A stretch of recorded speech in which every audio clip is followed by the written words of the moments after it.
In this lesson, I want to shed some light on three very particular and interrelated areas of sexual expression.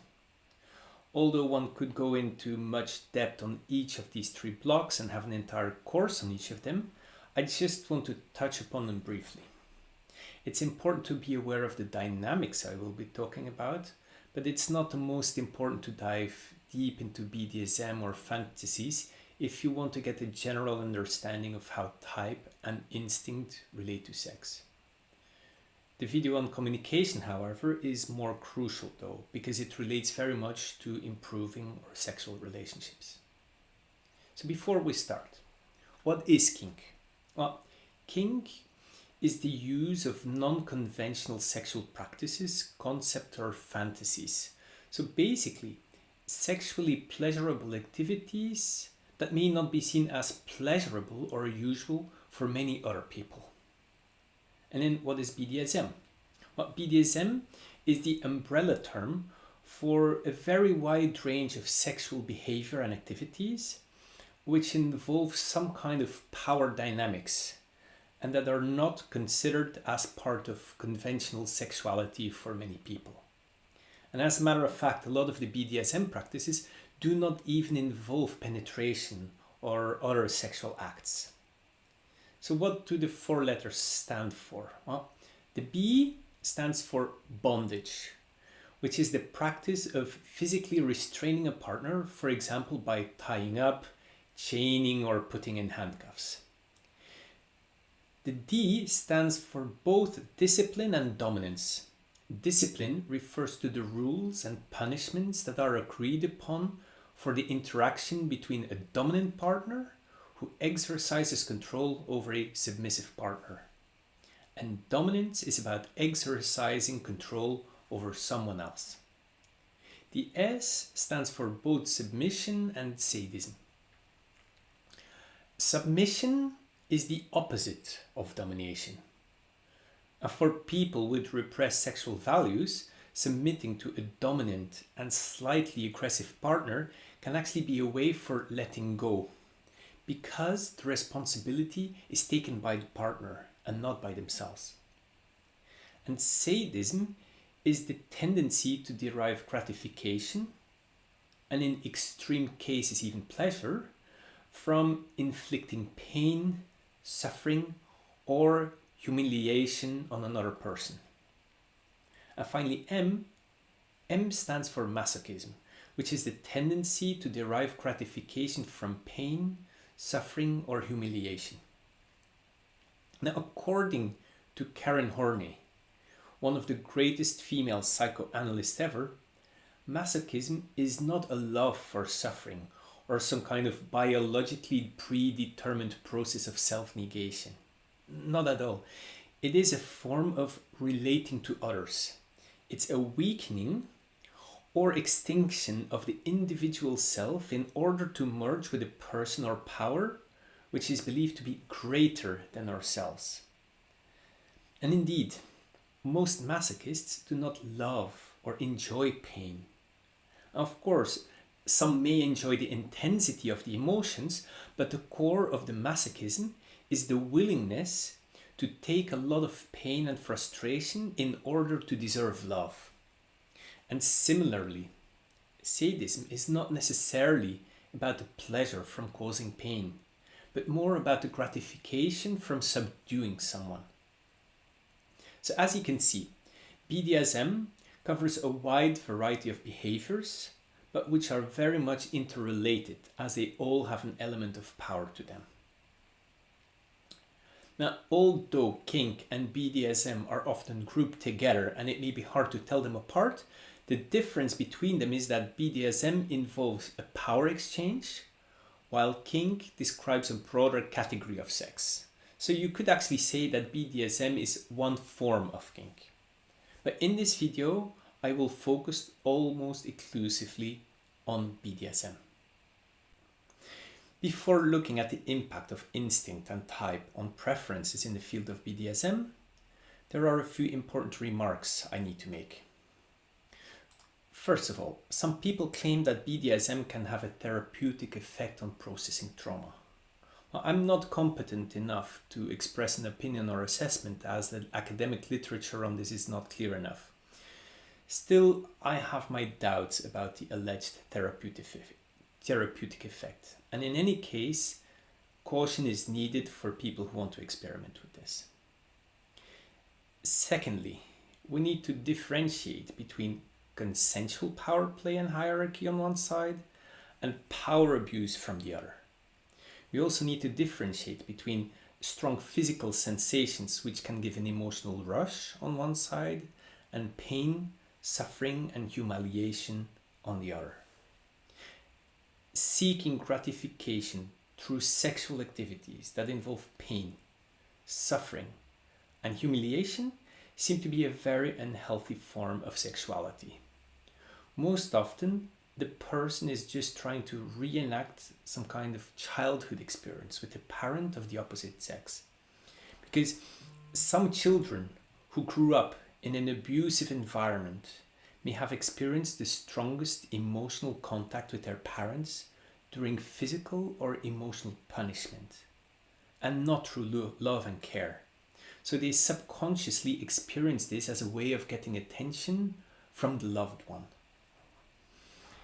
Therefore, people who seek gratification through administering or receiving pain, suffering, and humiliation are probably always in the lower levels of development.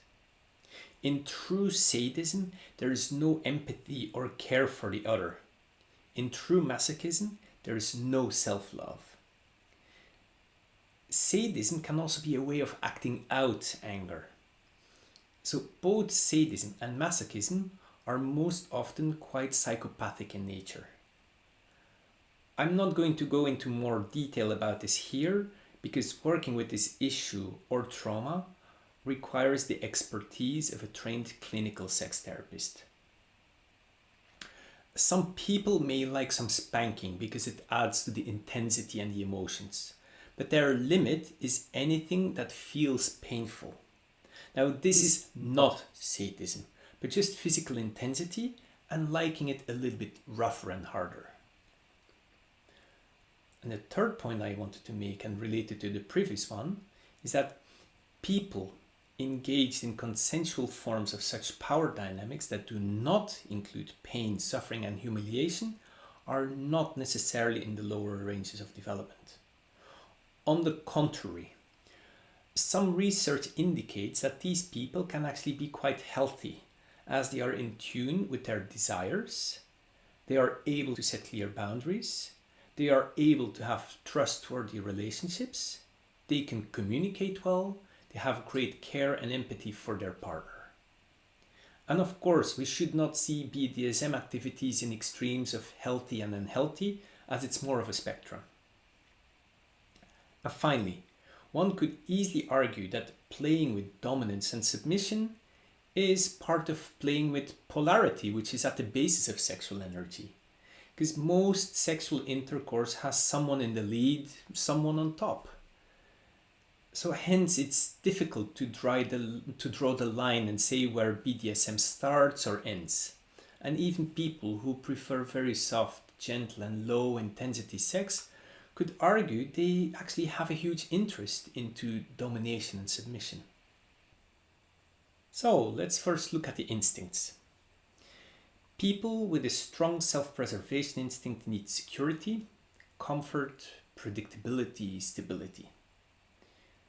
Bondage, masochism, and to a large extent submission go against these energetic qualities.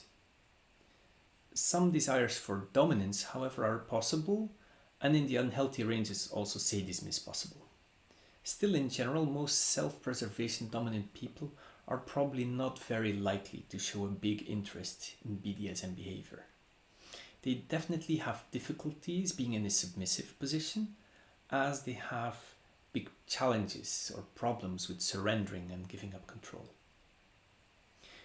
People with a strong sexual instinct are more likely to take an interest because of the intensity and the emotional rush which BDSM can give. Also here, true sadism and masochism involving pain is mainly sought after by people in the lower ranges of health or with very specific and unprocessed trauma. Playing with domination and submission is playing with polarities, which is very much in line with the peculiarities of the sexual instinct. And also bondage can lead to a lot of excitement and create a lot of passion.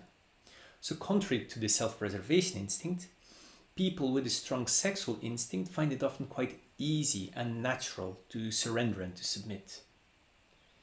Also masochism, but without experiencing real pain, can be interesting to many sexual instinct people because it relates to the weakening or the extinction of the individual self in order to merge with a person or power which is believed to be greater than themselves.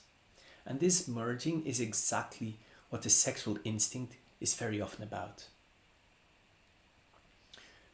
The most interesting instinct, however, with regards to BDSM is the social instinct, as many of the characteristics of this instinct are very much in line with the underlying principles of many BDSM practices. Now, this doesn't mean that all social dominant people are interested in BDSM or that anyone interested in BDSM must be social dominant. Definitely not. Again, it's just about the compatibility of the characteristics of the social instinct and the characteristics of BDSM. So let me give some further clarifications. The social instinct is very much concerned with communicating, with building trust, with agreeing with each other.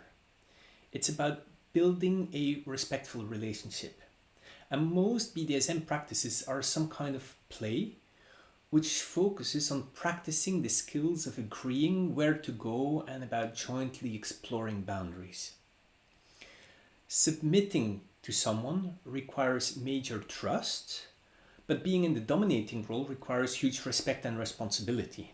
And in order to keep the dynamics of this interaction healthy, communication and consent are crucial. Bondage and other practices often require stop words to signal that a boundary has been reached. And in this regard, it's important to see that BDSM is not as egocentric as standard sexual intercourse.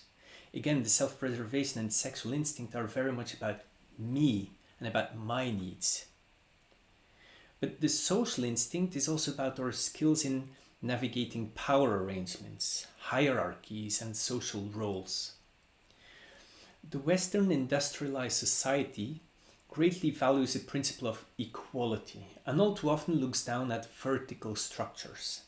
And as soon as someone wants to exercise power over someone else, this will quickly be demonized. Yet, hierarchies are inherent to nature, and the social instincts helps us in navigating them. However, there are not many areas in life where we can develop and master these skills. So BDSM creates some kind of legitimate playground to experiment and develop a skill set that may not be valued in our society, but that is important in other societies. Or even stronger, the role-playing of BDSM offers an opportunity to experience something that is natural but repressed by our value system. Now, I'm definitely not arguing that everyone should now engage in role-playing, domination, submission, or anything like that. This may be a possibility, but it would be far better if our values would be less detached from the laws of nature and not require some kind of compensation through this kind of playing. Now, to conclude, it's important to understand that the core of most BDSM practices is not about sexual intercourse, but about the dynamics of relationships.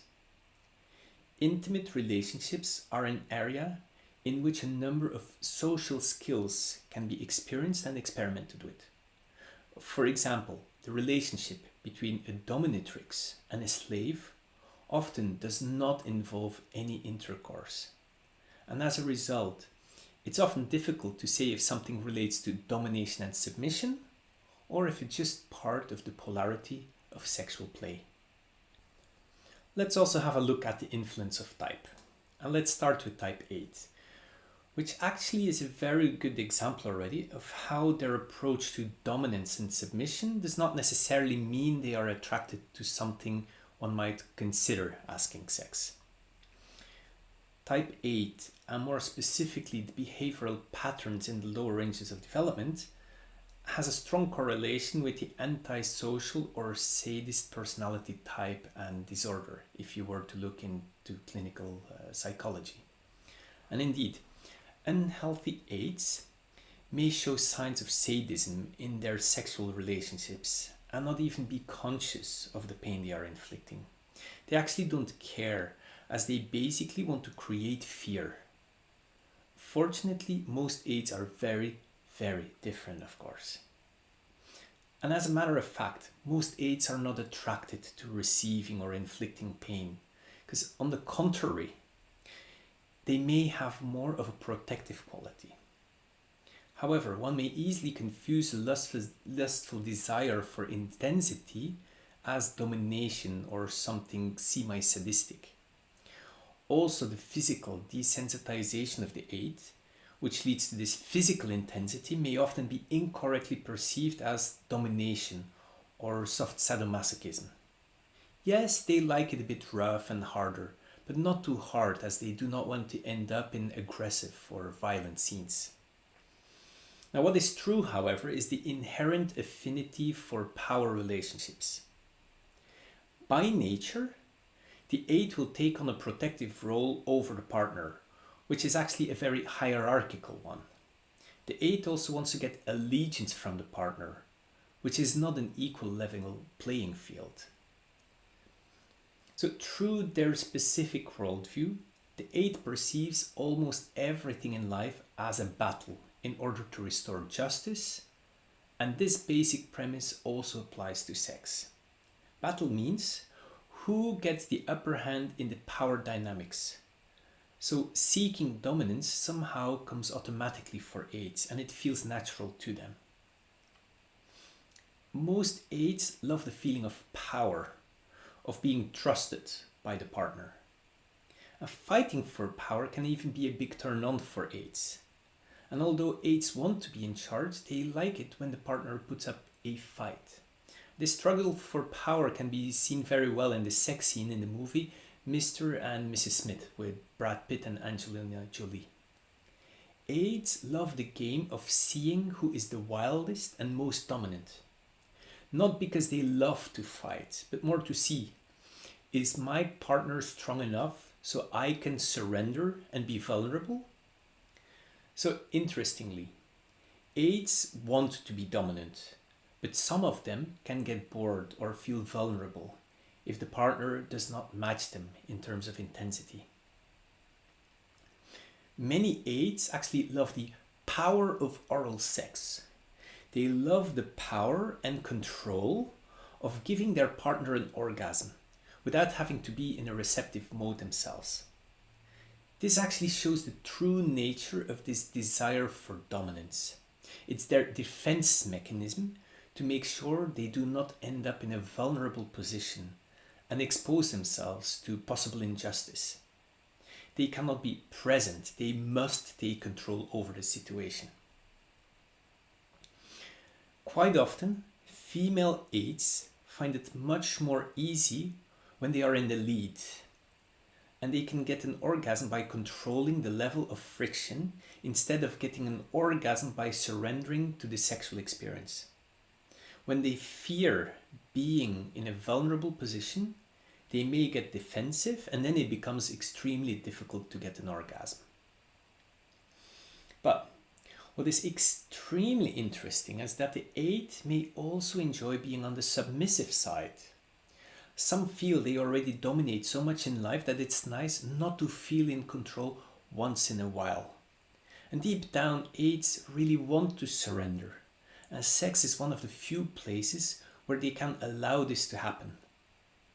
However, all too often, the 8 enters in a mode where they are submissive and let the other take the lead. But they do not let go of control, and they do not let their guard down. They are just taking the back seat. They want to be on the receiving side. But the other thing that having no control is also about power. How much can I handle? Type 9 doesn't want to deal with power play because the struggle for power is often a source of conflict. Yet at the same time, the 9 is very adaptive, and if the partner wants the 9 to be dominant, the 9 will take on that role. If the partner wants the 9 to be submissive, the 9 will also take on that role. And as this happens on the initiative of the partner, it rarely comes from deep within. It's more of a played role, so it's rarely going into some kind of extremes. Few 9s would actually be able to really fit into the real BDSM or sadist environment because they are most often only able to give a gentle slap, but not hitting hard. But for some 9s, there may be a natural tendency for vanilla submission because they don't need to decide or take the lead. At the same time, 9s may have fantasies about domination as they subconsciously crave to be in control instead of giving in to the wishes of others. But 9s may have red lines. They most often don't tolerate pain, they don't want to be degraded, they don't like name calling. However, very often they may have challenges in verbalizing these boundaries to the partner and just react through passive aggression. And as a result, unhealthy 9s may easily end up in a submissive or even masochist position without having looked for it. They can unfortunately often be an easy prey in the sense for sexual predators. Many 1s claim that the themes of dominance and submission are prominent in their sexual fantasies, but they may often feel it's not right to act upon them. Similar to type 8, also type 1 has a certain tendency to be in control or in charge. And 1s may feel as if they know what is right, so they may automatically try to dominate and be in power. It's not that they struggle for power, but it's more about asserting themselves according to their own standards. And depending on the values of this person, it may indeed include some elements of bondage or ways to punish the partner. Also similar to type 8, they may feel they are a control freak in most areas of their life, so they do not want to have to be in control in their romantic or sexual relationship as well. Still, they may want a partner to take the lead, but in a way the one wants it. And finally, some 1s with repressed sexual values may have certain masochistic tendencies in the sense that they need to experience a certain amount of suffering before they feel they are allowed to experience pleasure. This doesn't mean they are real masochists, but there can be some masochistic features. And on the other side, also their repressed anger may also lead to some sadist tendencies in the lower ranges of development. 2s may want to give the impression of being very adaptive, and they may even give in to their partner. They may agree to be submissive or dominant, or may give in to the partner's desires to experiment with bondage or soft sadomasochism. However, they may do this just to please the partner and get something in return, but it's very often not really acting out on their own fantasy or desire. In reality, 2s tend to be quite dominant. 2s are quite needy, but they compensate this by trying to be seen as indispensable to others, including to their primary partner. They try to get their own needs met by indebting the partner. 2s may like to give, but it needs to be reciprocated. And they don't like the word indebted, but they prefer something like paying up front, hoping it will be reciprocated someday. Clearly, this in itself is already a power game, as 2s tend to be dependent on others, but try to put themselves in a position of power. Many 2s have bondage fantasies, because this way they hold the power and their partner is at their mercy. It's also a good test to see if the partner really trusts them. Deep inside, twos feel quite helpless and thus at the mercy of others. And in their fantasies, they would just like to reverse these roles. Some twos, and especially the self-preservation two, they have a slight sadistic side, and quite some female twos may have strong fantasies or desires about anally penetrating their male partner, for example with a strap-on, or they may have desires about slapping the buttocks of the partner. And it's not clear where this comes from, but maybe it's an expression of their repressed anger and it compensates for always having to be nice. Bondage is a common desire or fantasy among threes. They can go either way, tying somebody up or being tied up, but they really like the latter and for a very specific reason. When they are tying up the partner, they are still performing. It's still a role, it's still a game. It doesn't mean they don't like this role though. On the contrary, it's a powerful role and threes like being in control. But when they are tied up, they can finally let go. They no longer feel as if they have to perform. Similarly, they may like to be subservient because it gives a blessed relief from all the doing. Finally, they can be in the flow and they don't need to think about getting things right or about performing. And of course, they will only do this with a partner they trust very much and know very well. In this regard, some threes may like some spanking or pulling hair or things that are a bit rougher than usual. It just brings more intensity to a great sexual experience. However, anything beyond that and leading to experiencing negative emotions like pain is demeaning and not appreciated. Still, if their partner wants to experience something slightly painful, they may agree because here they can perform and they can feel they are good at this. So it does not turn them on and they do not get pleasure from inflicting pain like sadists. They just get gratification from feeling they are doing a good job in this consensual act. But of course, they may have moral problems when things go too far. Still, there can be some kind of aftertaste to these experiences because of the idealization of gender roles that this type may have. A female three may initially like to dominate or spank a man, but afterwards she may be put off by this because she doesn't like being in a relationship with a man who does not exhibit masculine characteristics. And finally, less common though, is that some threes like shame play in BDSM. As they want to be praised in life, some may have desires to experience the exact opposite in a very safe environment. The majority of threes, however, do not want to humiliate it at all. And as a matter of fact, they may be overly sensitive to humiliation. And whereas some people can be aroused by being called certain names, threes definitely do not appreciate this. Fours have some kind of inherent need to suffer, which may give the impression they are masochist by nature. Fours in the average and healthy ranges of development actually do not like pain. They do not like to suffer from humiliation. It's only unhealthy fours that seek out such behavior.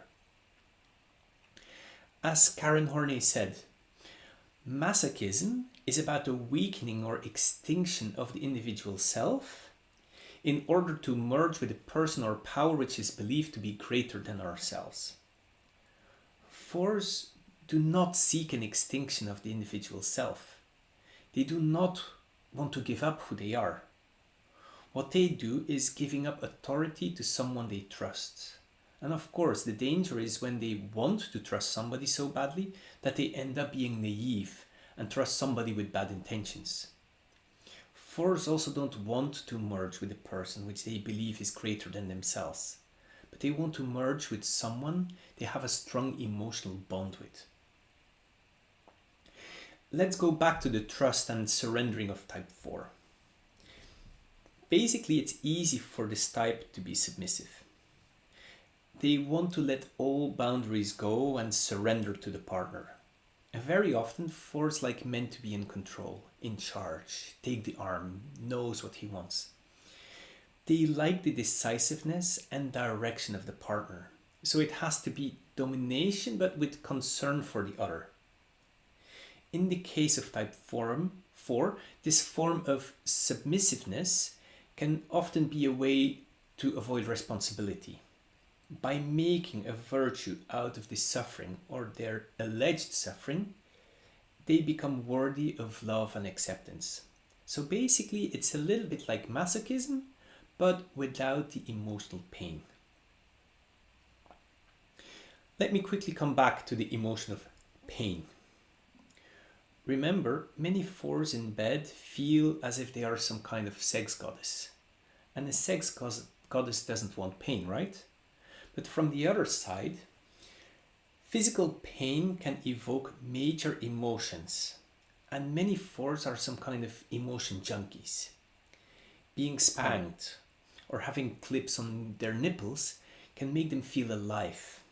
And the powerful physical sensations that can give an emotional rush. Especially the relief afterwards is the most rewarding, but you cannot have relief without the pain first. Also, some scratching and biting can bring someone back into the body. And of course, the pain should not be too strong. And the self-pressed 4 may actually not be very inclined to go into this at all. Now, to be clear, there are also many other 4s who do not want pain to be involved at all, because they feel sex should be etherical and transcendental, and pain does the opposite, as it just brings one back into the body. As a final remark on type 4, in their fantasies and desires, one may also encounter the opposite of their natural tendency for submission. They may actually have a desire to switch their usual style and take on a dominant role. And especially quite some sexual 4s want to alternate between dominant and submissive. And they may want a partner that is able to handle both. We can see two extremes in type 5 with regards to their interest in BDSM. Some, and including most self-preservation 5s, are very averse to it. They can be quite judgmental and think, why would people like something like that? But others, and including sexual 5s, can be extremely kinky.